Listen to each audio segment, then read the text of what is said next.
Treatment के लिए उसमें सबसे महत्वपूर्ण आती है दवा कि जो रोल प्ले करता है वो एंटीबायोटिक्स का है। दोस्तों, अगर किसी को सर्दी है, खांसी है या जुकाम है, विक्स लगा के उसके नाक के पास रखें और उसके बाद भी अगर उसको लग रहा है कि तो बच्चों में डायरिया को कंट्रोल करने के लिए सबसे बेहतरीन दवा है जो कि आप देख सकते ही हमको जानवर को, पशु को खिलाना है और उसके बाद पानी नहीं देना है। ये क्या, उसके अंदर गैस का फॉर्म होना और फिर उससे क्या होता है कि उसका पेट फूल जाता है। कैसे पता? ये मेलोनेक्स एनाल्जेसिक और एंटीपायरेटिक दोनों है। ये दर्द और बुखार सब में कीड़े मारने की दवा, और उसमें भी हम जो यूज विटामिन B12 ही है, और उसके बाद न्यूरोक्विक हो, इस तरह के ये इसका यूज हम लोग भूमि, पूंजी, साहस और धैर्य के साथ वैज्ञानिक रूप से अगर कोई बकरी पालन कर रहा है तो दोस्तों उसको कामयाब होने से कोई नहीं रोक सकता। स्वागत है दोस्तों मालवा गोट फार्म, दतोदा, जिला इंदौर, मध्य प्रदेश में। मैं मोहम्मद शाहिद हुसैन। दोस्तों, सबसे पहले मैंने जो इक्विपमेंट आपको बताया था वो है थर्मामीटर। कि ये थर्मामीटर आपको बताएगा कि बॉडी का टेम्परेचर कम हुआ या ज़्यादा हुआ तो हमको कम करने में कोई परेशानी नहीं है, लेकिन अगर कम हो गया तो उसको बढ़ाने में परेशानी आती है। और उसके लिए सबसे जो महत्वपूर्ण रोल प्ले करता है कि आप उसके ग्लूकोज के लेवल को बढ़ाना है। जैसे ग्लूकोज के लेवल को बढ़ाएंगे तो वो उसका बॉडी का टेम्परेचर बढ़ेगा। और ग्लूकोज के लेवल को बढ़ाने के लिए हमारे पास ये 4 टूल्स हैं। ग्लूका बूस्ट कम 30 से 40 ml, 50 ml भी दे सकते हैं। और उसके बाद ये कैल्सीमस जेल 200 ml है, ये 50 ml, 30 to 40 ml आप दे सकते हैं। कॉन्सिप्लेक्स बड़ी बकरी है तो 2 से 2.5 ml भी दे सकते हैं आप। और मैकवेट ये आप 1 से 1.5 ml आप दे सकते हैं। ये इसके देने के बाद बकरी को धूप में आप रखें और ये देने के बाद आप बकरी को महसूस करेंगे कि थोड़ी देर के बाद ये बकरी कंफर्टेबल हो गई है और टेम्परेचर उसका इंप्रूव कर जाएगा। दोस्तों, फार्म पे अगर किसी भी पशु को आंख में कोई समस्या आती है, आंख से पानी आ रहा है या उसके अंदर म्यूकस टाइप में आ रहा है, तो आपके पास आंख में डालने के लिए कुछ मेडिसिन जो ड्रॉप्स होने चाहिए। उसमें 2 तरह के ड्रॉप्स आप डालें। एक तो या तो आप आईटोन आयुर्वेदिक वाला रखें या फिर आप सिप्लॉक्स रख सकते हैं। सिप्लॉक्स प्लेन भी आता है और सिप्लॉक्स डी भी आता है। इसमें डेक्सामिथासोन भी होता है। तो ये क्या है कि बहुत ज़्यादा कारगर होता है डेक्सामिथासोन वाला सिप्लॉक्स डी। आप इसमें एक रेंज जो है उसकी बढ़ जाती है और प्लस दूसरा कि जो टाइम होता है एक्शन का वो कम हो जाता है। दोस्तों, चैनल पर जो लोग नए हैं वो लोग मेरे चैनल को सब्सक्राइब जरूर करें ताकि आगामी वीडियोस का महत्वपूर्ण नोटिफिकेशन उनको प्राप्त होता रहे। और जिन लोगों ने मेरे कहने पर अभी सब्सक्राइब किया है उनको बहुत बहुत धन्यवाद और आभार। दोस्तों, आपके पास एक जनरल मेडिसिन्स का उसमें एक किट होना चाहिए कि आपके पास विटामिन C का टैबलेट हो, आपके पास गैस की टैबलेट हो, उसके बाद आपको सर्दी बुखार जो भी बोलस के फॉर्म में है वो ह्यूमन्स वाली भी दवा इसमें काम करती है। तो एक बेयर मिनिमम कुछ दवाइयाँ आपको अपने किट में आपके पास होनी चाहिए कि बिना डॉक्टर के मौजूदगी के आप उन चीज़ों को या डॉक्टर के परामर्श से आप खुद फार्म पर उन चीज़ों को दे सकें। आपके पास ये एक हाइड्रोजन परऑक्साइड होना चाहिए किसी भी जख्म को साफ करने के लिए, सफाई के लिए। उसके बाद आपके पास बीटाडीन लिक्विड का स्प्रे होना चाहिए, इस तरह से लिक्विड, और बीटाडीन ऑइंटमेंट भी आपके पास होना चाहिए। आपके पास स्पिरिट होना चाहिए, ये रेगुलर स्पिरिट। और उसके बाद टॉपिक्योर प्लस।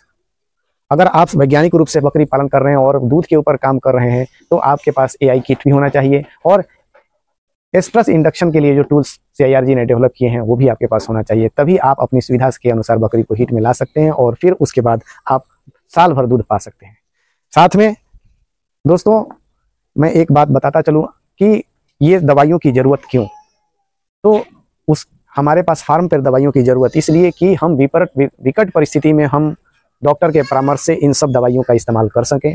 और दूसरा कि आपके फार्म पर अगर ये सारी दवाइयाँ अवेलेबल हैं और किसी आपने वेटनरी डॉक्टर को बुलाया तो अगर वो डॉक्टर अपने पास से उन सब दवाइयों का इस्तेमाल करता है तो अगर दवाइयाँ 100 रुपये की हैं तो उनका चार्ज होगा 200 रुपया। और अगर आपके पास वो दवाइयाँ सारी आपके पास हैं तो और उनकी कंसल्टेंसी फीस को अगर मिला लिया जाए तो वो आपको 50 रुपये से ज़्यादा का खर्च नहीं जाएगा। दोस्तों, तो कॉस्ट कटिंग के लिए भी ये बहुत ज़रूरी है कि आप इन दवाइयों को अपने फार्म पर रखें। अगर डॉक्टर आते हैं आप उनको बताएं कि हमारे पास ये दवाइयाँ हैं, आप इन दवाइयों का ही इस्तेमाल करें, आप अपने पास की दवाइयों का इस्तेमाल ना करें, तो उससे कॉस्ट कटिंग में आसानी होगी। और दूसरा कि आपके पास इन दवाइयों के होने से आप सही समय पर सही इलाज आप दे सकते हैं अपने पशु का चिकित्सा में। दूसरा कि दोस्तों, एक बात बताता चलूँ कि ये दवाइयों की ज़रूरत नहीं पड़े इसके लिए हमको दूसरे लाइन्स पे काम करना होगा, और वो है हमारा फीड मैनेजमेंट।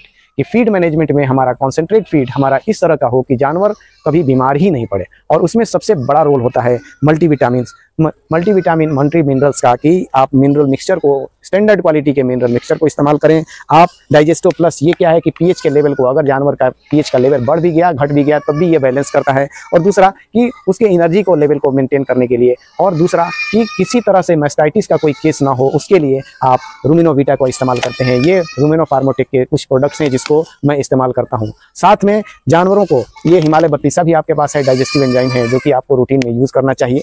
और साथ में आपके पास ये होना चाहिए, ये लीकिंग ब्लॉक है, ये मिनरल मिक्सचर का आपको ये देना चाहिए कि आपके फार्म पर होना चाहिए। इससे उनके अंदर जो मिनरल डिफिशियंसी होती है वो नहीं होती है और जानवर बहुत ही, उसका एपेटाइट भी इंप्रूव कर जाता है और वो जानवर सही रहता है।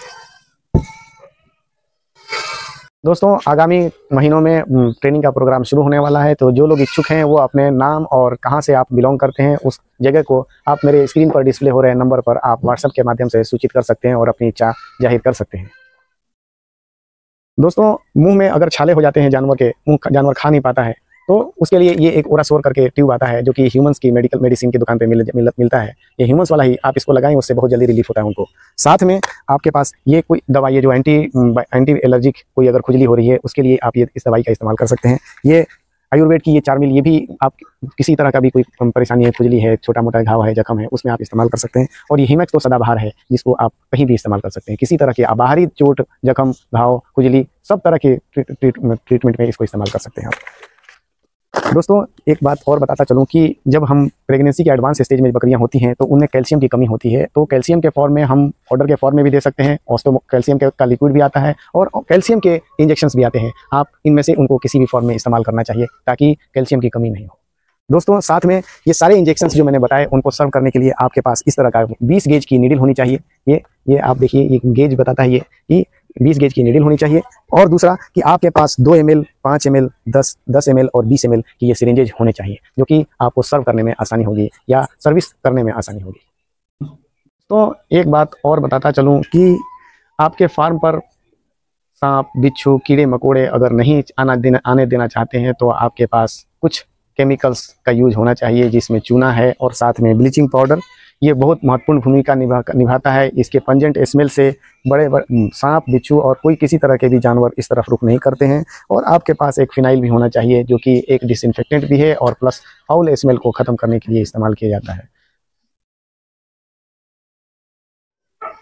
दोस्तों आशा करता हूँ कि ये वीडियो आपको पसंद आया होगा। अगर आप पसंद करते हैं तो दूसरे लोगों तक भी पहुँचाने का माध्यम बने।